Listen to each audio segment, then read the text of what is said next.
로마서 13장입니다. 로마서 13장. 로마서 13장 11절부터 14절까지, 로마서 13장 11절부터 14절까지입니다. 개역개정판 257쪽이에요. 찾으셨죠? 못 찾으신 분들은 앞에 보시기 바랍니다. 11절 제가 읽겠습니다. 또한 너희가 이 시기를 알거니와 자다가 깰 때가 벌써 되었으니 이는 이제 우리의 구원이 처음 믿을 때보다 가까웠음이라.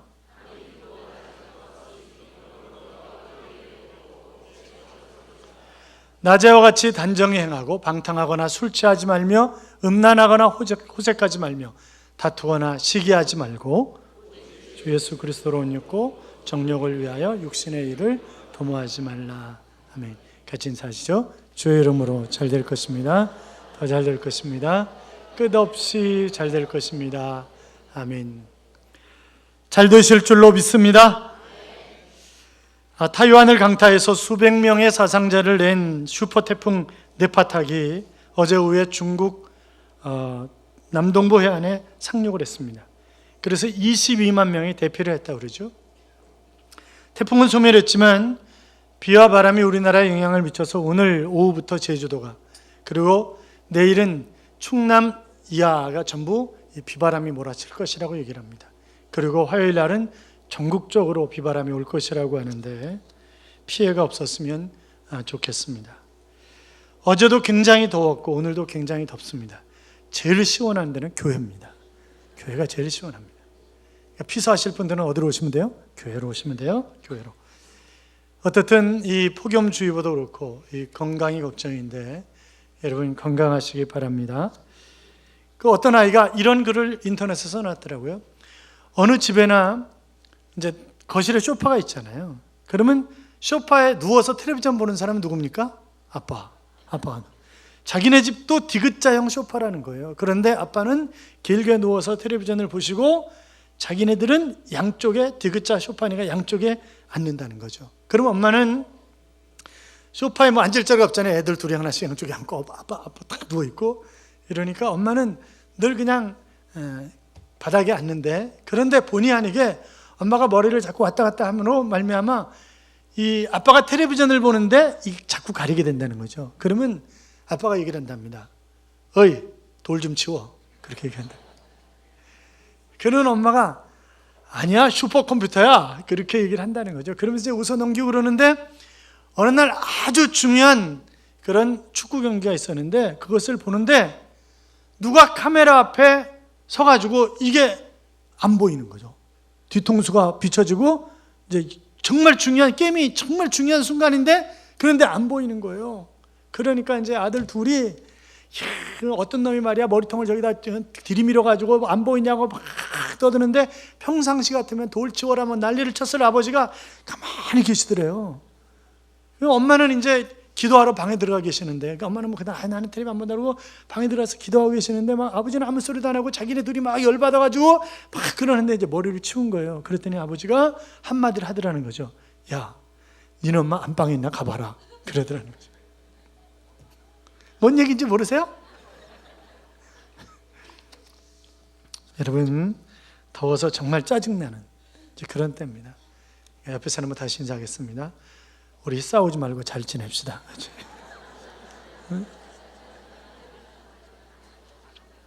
그래서 괜히 신경질 나가지고 막 부인들이 남편한테 막 해대고 막, 우리 집이 그런다는 건 아니에요. 막 해대고 이러면서 그래가지고 남자들이 너무나 살기가 힘들다고 이제 그렇게 얘기들 하세요. 그러니까 제발 신경질 내고 그러지 마세요. 1941년 12월 7일 날 일본군 비행기가 미국의 하와이주 이 호놀룰루 진주만에 기습 공격을 하잖아요. 그런데 미국은 그때까지 절대 일본이 자기들을 쳐들어올 수 없다라고 굳게 믿고 있었다는 거예요. 주말이었었기 때문에 댄스 파티를 하고 전체 이 군인들이 나가서 흥청망청 이러고 그 다음날 아침에 퍼질러서 늦게까지 잔 거죠. 그런데 졸다가 통신병이 가만히 보니까 비행기가 시커멓게 몰려오는 거예요. 그래서 상부에다 보고를 했답니다. 그랬더니 상부에 있는 그놈도 졸다가 아야야야야, 이거 우리 아군이가 연습하는 건지 몰라. 졸리다 했는데 냅둬. 그랬다는 거예요. 그리고 곧이어서 와서 딜이 폭격을 해댄 거죠. 그래서 진주만에 정박 중이었던 USS 애리조나호는 단 10분 만에 격침이 되었고 그 안에 타고 있었던 1177명의 이 병사는 그냥 물에 수장돼 버리고 말았습니다. 엄청난 피해를 입은 거죠. 지금도 진주만에 가면 애리조나호가 침몰한 그 위에 전쟁 기념관 애리조나 메모리얼이 세워져 있습니다.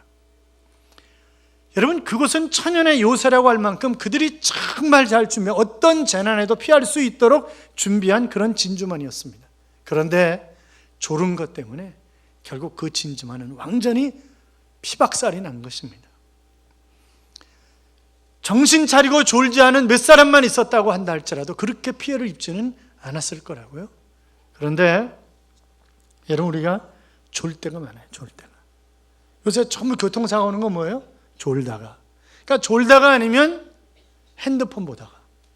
그러니까 조는 거 아니면 핸드폰 보는 거, 그것이 교통사고를 제일 많이 내는 이제 그런 거죠. 그래서 우리가 깨어 있어야 되는데, 그러니까 우리가 정신을 차려야 된다는 거죠. 자, 11절 보세요. 11절. 같이 읽어요. 또한 너희가 이 시기를 알거니와 자다가 깰 때가 벌써 되었으니 이는 이제 우리의 구원이 처음 믿을 때보다 가까웠음이라. 아멘. 자, 자다가 깰 때가 되었다. 그러면서 이제는 심판할 때가 가까웠다고 하는 그런 말씀입니다. 여러분, 그 남편들이 퇴직해가지고 아내들이 제일 못 봐주는 게 뭐라고 그래요? 집에 누워서 계속 빈둥거리는 걸 못 봐준다는, 그냥 아침에 차라리 어디라도 사라졌다가 저녁에 돌아왔으면 좋겠는데 이게 계속 누워있으면 아주 미치겠다는 거예요. 그렇게. 아이젠하워 대통령이 제2차 세계대전이 끝난 후에 그가 이제 대통령으로서 덴버라고 하는 도시를 방문하게 되었어요. 그런데 이 덴버에는 폴 헨리라고 하는 그런 6살짜리 암에 걸린 아이가 있었습니다. 이 아이의 간곡한 소원은 대통령과 악수만 하면 내가 나을 것 같다고 하는 그런 바람이 있었어요. 그것이 신문에 대서특필이 되었습니다. 덴버에 도착해서 잠을 자고 아침에 일어난 대통령에게 비서가 얘기를 하는 거죠. 폴 헨리라고 하는 어린아이가 있는데 그 아이가 대통령님을 만나기만 하면 치료될 것 같다고 하는 그런 소원을 가지고 있다고 합니다. 그러니까 대통령이 그럼 가지 뭐, 이래가지고 아침 식사하고 이 폴 헨리의 집으로 가게 된 거예요. 아이는 밤새도록 통증에 시달리고 그러는데 아버지는 해는 중천에 떠 있는데 퍼지게 자고 있는 거죠. 그러다 갑자기 대통령이 들이닥치니까 팬티바람으로 막 왔다 갔다 하면서 일로 여기에 헨리가 이쪽에 있습니다 이러고 막 이러는 거죠. 팬티바람으로 맞이했다 팬티바람으로 보내드린 거예요. 그래가지고 그것이 신문에 아주 팬티바람으로 아주 전국적으로 개망신을 당한 거죠. 아니, 좀 일찍 일어나 있었으면 얼마나 좋았겠어요? 여러분, 우리가 좀 일찍 일어나 있어야지 늘 늦게까지 퍼질러서 자면 그러면 되냐고. 제가 오래전에 그 부교육자 생활할 때 제자 훈련하면서 스케줄표를 내라 그랬어요. 그랬더니 어떤 사람이 자기 제자 훈련 그만 받겠대요. 그래서 왜 그러냐니까 자기는 무지하게 바쁜 줄 알았는데 아침 해면서 가족들 먹이고 출근시키고 자다가 점심 먹고 시장 갔다 오고 또 좀 졸다가 저녁하고 그게 자기 일과 끝이라는 거예요.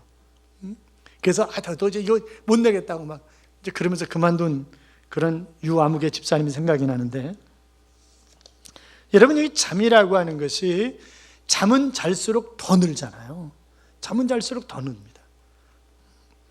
그러니까 잠은 눈을 감고 쉬는 의식 없는 상태를 이루는 말이 아니라 여기서는 영적으로 게으르고 무지하고 나태하고 하는 그런 것을 의미하는 거죠. 그러니까 내가 정말 영적으로 게으른 상태는 아닌가, 영적으로 내가 나태한 것은 아닌가, 내가 영적으로 민감해가지고 하나님의 음성을 들을 수 있어야 하고 영적으로 민감해서 하나님이 무엇을 원하시는 것인지 내가 깨닫고 행동할 수 있어야 되는데 그런 삶이 아니라 내가 처져 있는 나태한 게으른 그런 삶이 아닌가 하는 것을 우리가 생각해 봐야 됩니다. 내가 영적으로 깨어 있으면 기도합니다. 그렇잖아요. 하나님의 뜻이 무엇인가 분별하려고 애를 씁니다. 내가 영적으로 깨어 있으면 교회가 어떻게 지금 돌아가고 있는가 관심을 가지고 교회 구석구석 돌아다니면서 내가 해야 할 일을 찾습니다. 영적으로 게으르면요, 기도하지 않습니다. 그러다 고난이 닥치면 그냥 실족하는 것입니다. 그러니까 내가 깨어있지 않으면 이건 실족하게 되어 있다고. 그러니까 시험 들었다라고 하는 말은 내가 영적으로 깨어있지 않았다, 그런 얘기예요. 그러니까 시험 들었다고 자랑할 필요가 없어요. 그거는 뭐예요? 내가 지금 영적으로 게으른 사람입니다. 그렇게 자기 치부를 드러내는 것이기 때문에 나 시험 들었어, 그런 얘기 하지 마세요. 그건 그건 웃기는 얘기예요. 그거는.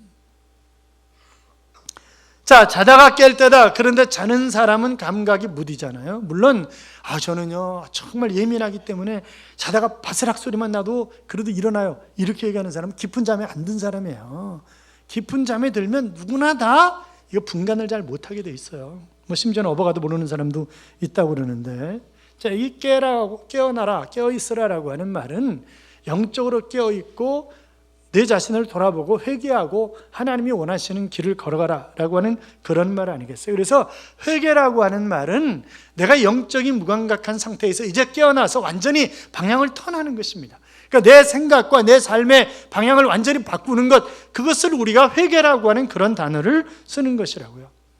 그러니까 세상이 변화되기를 바라는 것이 아니라 내가 변화되면 세상도 얼마든지 변화될 수 있다고 믿는 사람이 깨어있는 사람이라고요.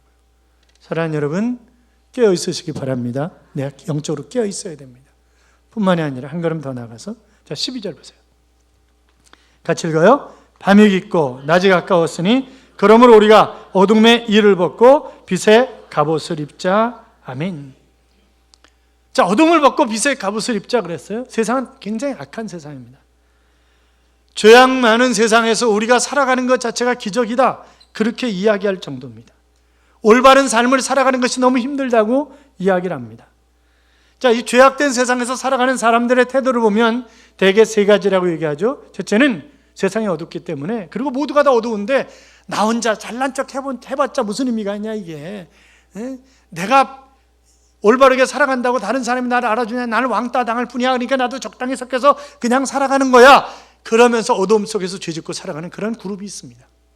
또 한 그룹은 더럽다, 더러워, 같이 못 살겠다, 그래가지고 아주 동떨어진, 자기가 무슨 수도사라고, 그래서 아예 전원주택을 짓는다고 멀리 들어가가지고 집 져놓고 거기서 사는 그런 사람들이 있습니다. 옛날 예수님 당시에도 그런 사람들이 있었어요. 세례 요한이 바로 그런 사람이었습니다. 에스네파였거든요.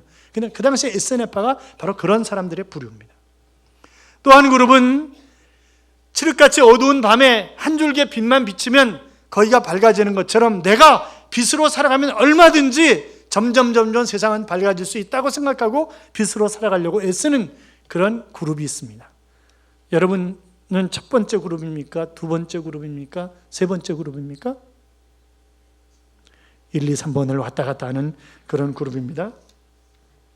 미국의 유명한 신학자인 라인홀드 니버가 스탠포드 대학에서 빛의 자녀와 어둠의 자녀라고 하는 명연설을 했습니다.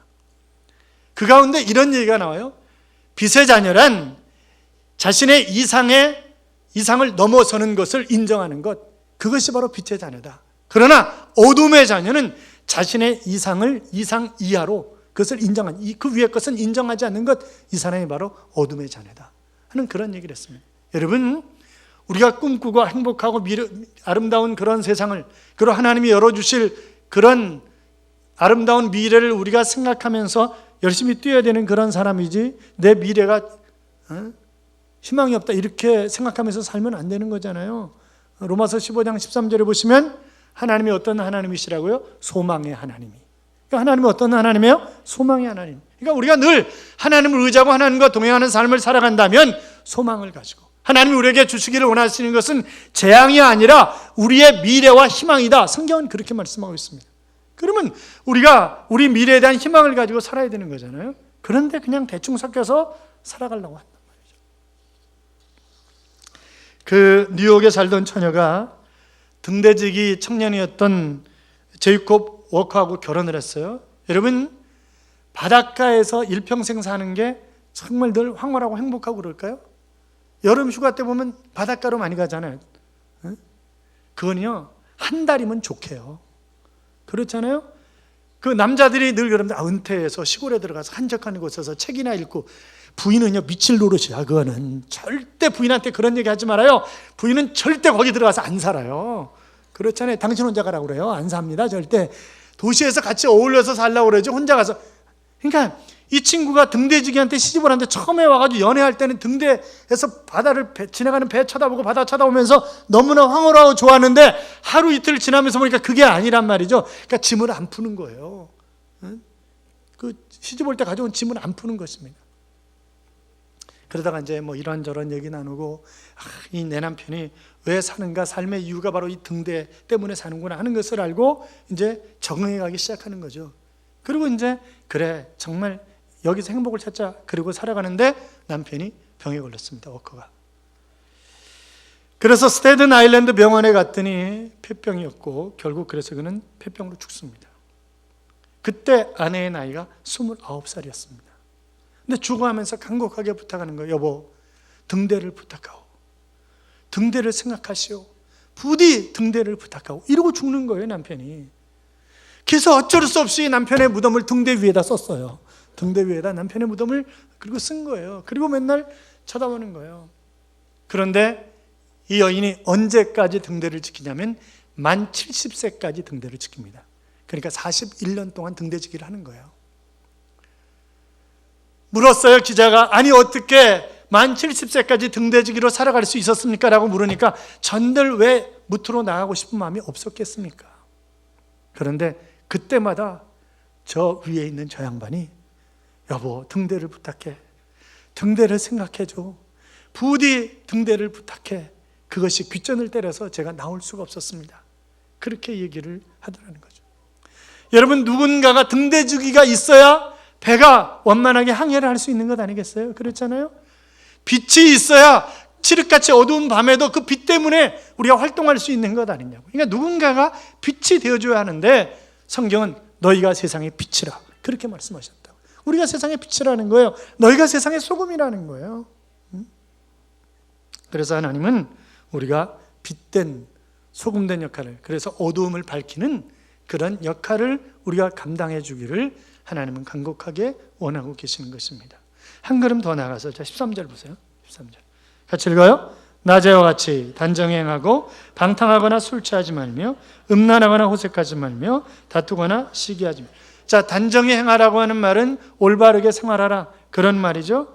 신랑이 신부를 기다리면서 화장을 하고 단장하는 것처럼 우리도 이 세상에 살면서 우리의 신랑 되시는 예수 그리스도가 다시 오실 그날을 맞이하기 위해서 우리가 잘 단장해야 되는 거잖아요. 그 단장이라고 하는 것이 바로 올바른 삶을 살아가는 것이라고요.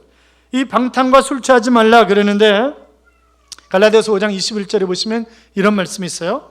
투기와 술 취함과 방탕과 또 그와 같은 것들이라 전에 너희에게 경계한 것 같이 경계하노니 이런 일을 하는 자들은 하나님의 나라를 유업으로 받지 못할 것이요.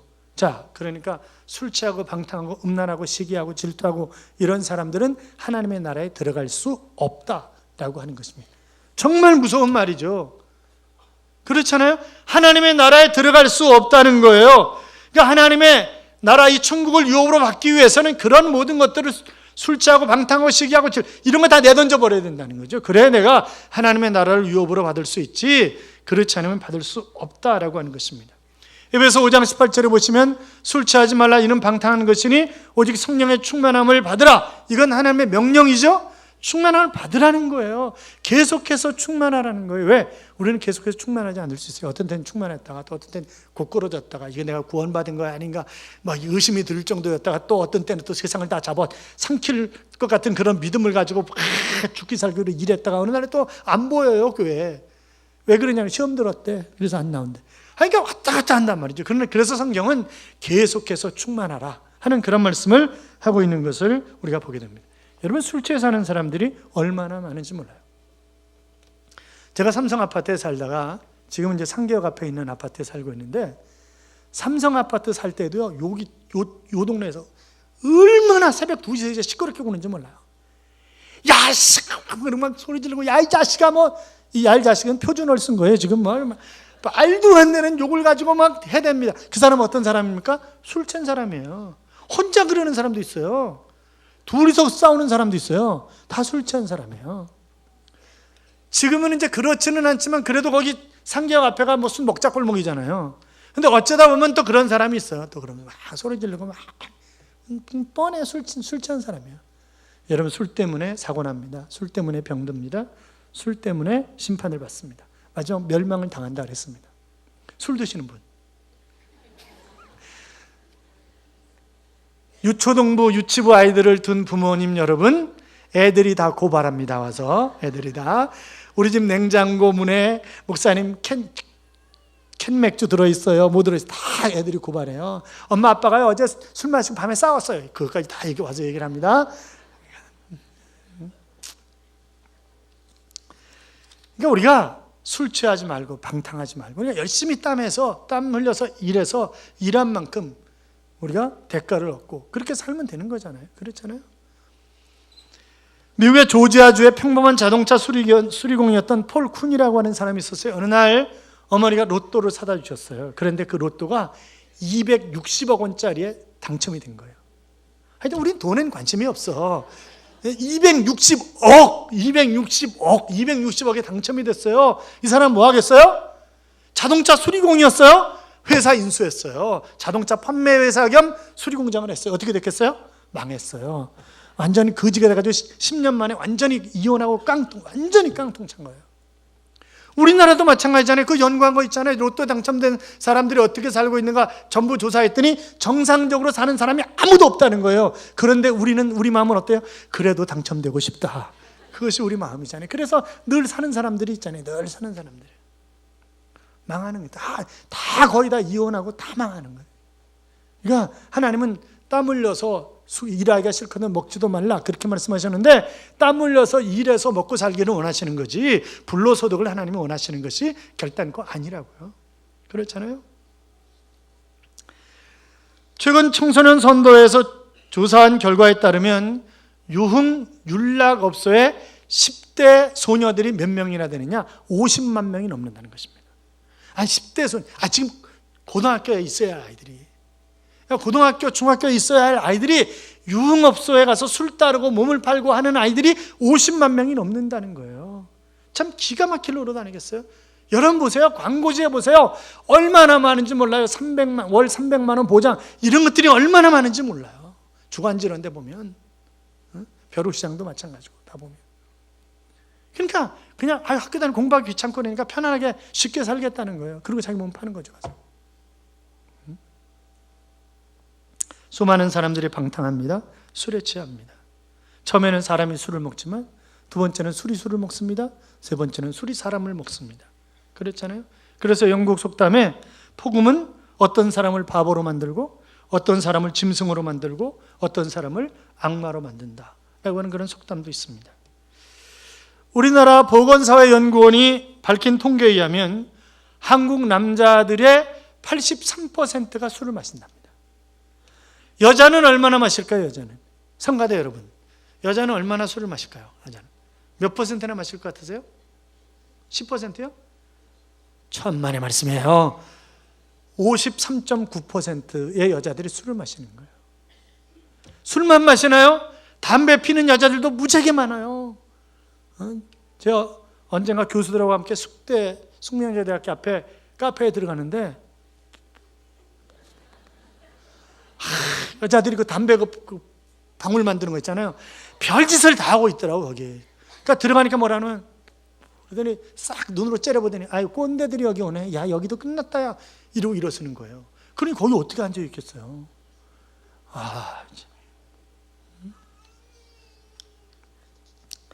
30대는 스트레스, 40대는 술, 50대는 담배를 조심해야 된다. 이제 그런 얘기를 하고 있는데 30대 사망 원인 1위가 교통사고랍니다. 2위가 심장병, 뇌질환인데 그것이 다 스트레스 때문에 얻어지는 거예요. 40대는 술을 막 퍼먹는다는 거예요. 40대는 술 때문에 간 이런 거 버려서, 그래서 간암 이런 걸로 제일 많이 죽는다는 거예요. 50대는 중풍이나 뇌혈관 질환을 앓는데 그것이 바로 담배 때문에 그렇답니다. 대부분 담배 때문에. 60대는요 30, 50대 건강관리 잘못한 것 때문에 60대 이것저것 앓다가 죽는 거예요. 그러니까 여러분, 내가 육체를 잘 관리를 해야 됩니다. 영적인 것 더 말할 나위 없이 우리가 잘 관리를 해야 되는 거죠. 여러분 생각해 보세요. 지금 과학, 의학이 얼마나 발달했어요? 저 어렸을 때요 모기 물리고 뭐 어디 그러면요 다 된장 발랐어요. 엄마가 된장 발라줬잖아요. 우리 어렸을 때 된장 간장 발라줬어요. 어디 아프든지 빨간 약이면 모든 거 다 끝났어요. 그렇잖아요? 그리고 배 아프다 그러면요, 눕혀놓고 엄마 손은 약손, 엄마 손은 약, 이걸로 다 끝났다고. 이걸로 그러면 다 나았어요 그때는. 그런데 지금은 아무리 약을 먹어도 안 나. 그렇잖아요. 아무리 약을 먹어도 안 난다고요. 옛날보다 생활이 윤택해졌고 편해졌습니다. 그런데 정신병자들이 그렇게 많이 늘어나고 있는 이유가 무엇입니까? 공부는 많이 해서 지식 수준이 점점 높아졌어요. 도무지 옛날에는 부모가 자식 가르쳤는데 요새는 부모가 자식을 못 가르쳐요. 왜? 몰라. 중 2, 3학년만 가면 부모가 못 해줘요. 영어건 수학이건 못 해줘. 안 되는데 뭐 어떻게 가르쳐? 그럼 뭐라 그래? 야, 선생님한테 가서 물어봐. 이렇게 합니다. 선생님 뭐라 그래요? 선생님은? 야, 학원 선생님한테 가서 물어봐. 그렇게 얘기를 한다고요, 요새. 그러니까 이게 현실이에요, 지금 현실. 그런데 고도의 지능화된 범죄는 점점 더 늘어가고 있잖아요. 세상은 점점 캄캄해져 가고 있습니다. 뭐 사람이 낙원을 만든다고요? 아니요, 이 세상에 낙원은 없어요. 그렇잖아요. 그 낙원이 어디냐? 주님 품 안인 줄로 믿습니다. 그래서 수고하고 무거운 짐진 자들아 다 내게로 오라, 내가 너희를 쉬게 하리라. 주님이 그렇게 말씀하셨잖아요. 주님 안에서만 진정한 안식이 있고 주님 안에서만 진정한 낙원이 있는 거지, 세상에 낙원은 없어요. 우리가 천국 가야 그것이 낙원이지 이 땅에 낙원은 없는 것입니다. 사랑하는 여러분, 물론 그렇다고 해서 제가 지금 염세주의자 그런 얘기를 하는 것은 아니에요. 하나님께서 이 세상에 허락하신 빛과 소금된 역할을 우리가 잘못했기 때문에 세상이 이렇게 캄캄해진 거잖아요. 누구 책임이냐고요? 우리 얼굴에 침 뱉기라고요. 이거는 그렇잖아요. 누워서 침 뱉기예요. 자기한테 떨어지는 거지. 우리가 기도하지 않고 우리가 빛으로 살아가지 않았기 때문에 세상이 그렇게 어두워진 것이고, 우리가 소금으로 살아가지 않았기 때문에 세상이 그렇게 부패한 것 아니냐고요. 그러니까 우리가 오늘부터 빛으로 살아가자고요. 우리가 오늘부터 소금으로 살아가자고요. 그렇잖아요. 그건 어려운 것은 아니에요. 여러분 보세요. 초대교회 때 복음 전하다 잡히면 맞아 죽을 줄 알면서도 복음을 전했어요. 지금도 선교사님들이 선교 오지에 들어가서 뱀에게 물려 죽고 창에 찔려 죽고 이렇게 저렇게 굉장히 많이 죽임을 당합니다. 그 전에 제가 금요기도 때 영상 보여드렸잖아요. 이슬람교 지역에서 선교하다가 잡혀가지고, 우리가 닭집에 가면 닭 잡을, 요새는 뭐 그냥 닭 시켜다 먹고 그러지만 옛날에는 닭집 가서 닭 사다 먹었잖아요. 그래서 거기서 통닭 튀겨고 그랬잖아요. 그럼 닭 잡을 때 어떻게 해요? 뜨거운 데다 넣어가지고 털 뽑아가지고 모가지 쭉 내려가지고 칼로 탁 쳐가지고 목 잘라내잖아요. 그런 것처럼 사람 목 쭉 내밀게 해가지고 도끼로 쳐가지고, 그거를 예수 믿다 그 선교하다 잡힌 사람들이 그렇게 당하는 거예요. 그런데도 하는 거예요. 왜? 길게 사는 게 목적은 아니다 이거죠. 하나님이 나에게 주신 사명이 있기 때문에 그 사명 따라 살아가는 것이지 세상이 두렵지 않다는 거예요. 그래서 그들은 그렇게 희생하는 거예요. 사명 따라 살기 때문에. 그런데 우리는 내 신앙 하나 지키기에도 급급한다고요. 여러분, 빛된 삶을 살아가는 게 뭐예요? 하나님 말씀대로 살려고 애쓰는 거잖아요. 하나님 말씀대로.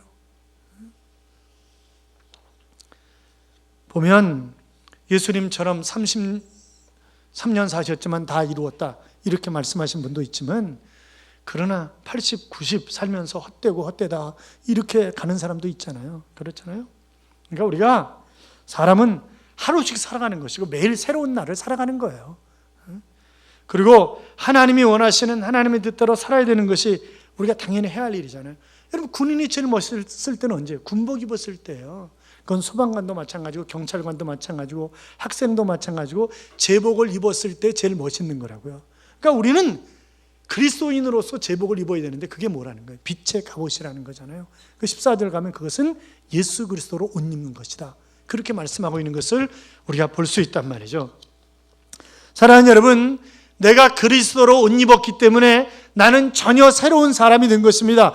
그래서 고린도후서 5장 17절에 보시면, 누구든지 그리스도 안에 있으면 새로운 피조물이라, 이전 것은 지나갔으니 보라 새 것이 되었도다, 그렇게 말씀하고 계시는 것을 볼 수 있어요. 그러니까 난 새로운 사람이에요. 난 새로운 사람으로서 살아가야 되는 거라고요. 참나무가 있었어요. 그런데 참나무가 너무 아름다운 거예요. 사람들이 야, 어쩌면 저렇게 아름답냐. 그런데 가서 보니까 이 담쟁이가 층층층층 감아가지고 거기서 꽃을 피우고 이러니까 이게 정말 아름답게 나무가 보이는 거죠. 그런데 이 담쟁이 때문에 서서히 나무는 죽어가는 것입니다. 여러분, 여러분의 신앙생활의 담쟁이가 뭐예요? 내 신앙을 방해하는 게 뭐냐고요, 도대체. 내 신앙을 방해하는 게. 우리가 눈을 똑바로 뜨고 걸어가면 돌뿌리에 걸려서 넘어지지 않습니다. 그 돌뿌리가 오히려 디딤돌이 되고 탁 차가지고 더 멀리 갈 수도 있어요. 그런데 내가 정신 차리지 않고 눈 감고 걸어가면 돌뿌리에 걸려서 넘어진다고요. 그러니까 내가 정신을 바짝 차리고 삶을 살아가야 된단 말이죠. 그래서 14절에 보시면 오직 주 예수 그리스도로 옷 입고 정욕을 위하여 육신의 일을 도모하지 말라. 그러니까 우리가 진실의 옷, 청빈의 옷, 정직한 옷, 이런 옷을 우리가 입어야 된단 말이죠. 신학자인 토니 캄폴로라고 하는 사람이 있습니다. 이 사람이 이런 얘기를 했어요. 사람들이 죽을 때 자기가 못다 이룬 업적 때문에 후회하고 죽는 사람은 없다. 다만 바르게 살지 못한 것을 후회하면서 죽는다 하는 그런 얘기를 했습니다. 여러분, 죽어가는 사람이 내가 좀 승진을 더 했어야 되는데 이러고 죽는 사람 보셨어요? 없어요. 그런 사람. 내가 돈을 조금 더 벌었어야 되는데 이러고 죽는 사람 없어요. 뭐라 하면서 죽어요? 내가 이렇게 일찍 갈 것 같았으면 바르게 살았어야 되는데, 좀 더 사랑하면서 살았어야 되는데, 그러면서 죽는 거 아니에요? 그렇잖아요. 사랑하는 여러분, 기회를 주셨을 때 정말 하나님의 자녀답게 미친 듯이 살아가는 거예요. 그래서 컴퓨터로 유명한 인텔사에는 미친 사람들만이 살아남는다, 그렇게 써 있는 것입니다. 누구만 살아남는다고요? 미친 사람만 살아남는 거예요. 그러니까 피카소가 그림에 미치니까 유명한 화가가 된 것이고, 빌 게이츠가 컴퓨터에 미치니까 그가 세계 최고의 부자가 된 거고, 그렇잖아요. 그러니까 어떤 분야에 1인자가 된 사람들 보면 다 뭐예요? 거기에 미친 사람들이죠. 우리는 어디에 미쳐야 되는 거예요? 예수에 미쳐야 되는 거잖아요. 우리는 예수에 미쳐야 되는데, 세상에 예수 믿는 것도 아니고 이건 안 믿는 것도 아니고 갔다 왔다 그러면서 어떤 날은 정말 잘 믿는 것 같았다, 어떤 날은 또 전혀 저 사람 구원받은 사람인가, 이게 맞나 의심이 들 정도가 많잖아요. 이게. 그러니까 우리 자신을 한번 되돌아보자고요. 여러분, 내가 어떻게 살아가느냐, 어디서 살아가느냐, 이게 굉장히 중요합니다. 코이라고 하는 비단 잉어 얘기를 했죠. 코이는 작은 어항에 두면 요놈이 7cm, 8cm 이렇게 자랍니다. 그런데 연못에 두면 20cm, 30cm 이렇게 자는 거예요. 연못에 두면. 강물에 두면 90cm, 1m 이렇게 자라는 겁니다. 그러니까 어디에 있느냐에 따라서 크기가 달라지는 거죠. 똑같은 잉어인데 크기가 그렇게 달라지는 거예요. 어디서 자라느냐에 따라서. 여러분, 우리가 그리스도 안에서 살아가면 우리도 얼마든지 미친 듯이 주님을 위해서 빛과 소금의 삶을 살아갈 수가 있는 것입니다.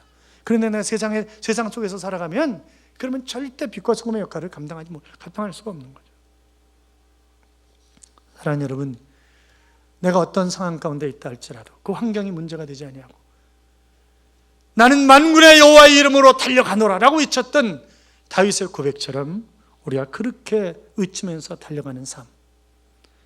그래서 우리가 내 가정이든 일터든 어느 곳이든지 잠에서 깨어나서 어두움을 벗어던지고 빛의 갑옷 곧 예수 그리스도로 옷 입어서 날마다 내 자신을 변화시킬 뿐만이 아니라 나 때문에 우리 가정이 변하고 우리의 교회가, 우리 민족이 바뀌는 그런 놀라운 역사가 일어날 수 있기를 주님의 이름으로 축원합니다. 기도하겠습니다. 우리가 잡심해서 늘 깨어서 기도하는 삶을 늘 깨어서 정말 열정적으로 빛과 소금된 역할을 감당하는 삶을 살아갈 수 있도록 같이 기도하죠. 살아계신 하나님 아버지, 감사합니다.